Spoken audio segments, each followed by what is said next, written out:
जन्म दिन बाटे हमारा जिगरी यार के। आज जन्म दिन बाटे हमारा जिगरी यार के। हाँ देतानी बधाई, हाँ देतानी बधाई रे भाई जी। 100 साल ले आज जन्म दिन बाटे हमारा जिगरी यार के। आज जन्म दिन बाटे हमारा जिगरी यार के। सनहिया रिकॉर्डिंग स्टूडियो कटसा।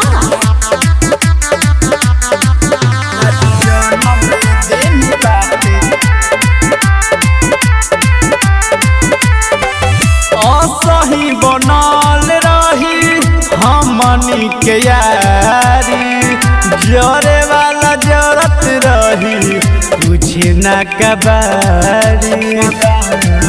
दुई पे के अजमारी कम डोली पार पारी।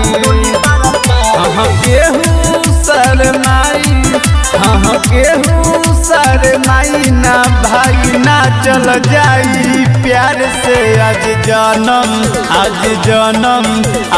जन्म दिन बाटे हमारा जिगरी यार के। आज जन्म दिन बाटे हमारा जिगरी यार के।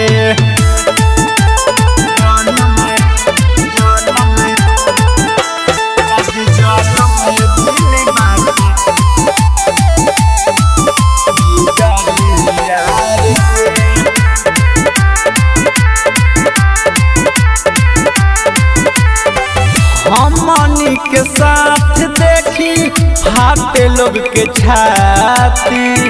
ई तो अभी कुछो नइखे ढेर कुछ बाबा की। बिटू विक्रम देता रहू तोह के बधाई।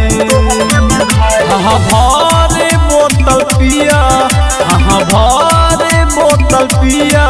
आज मौसमी में मार के। आज जन्म दिन बाटे हमारा जिगरी यार के। आज जन्म दिन बाटे हमारा जिगरी यार के। हैप्पी बर्थडे यार।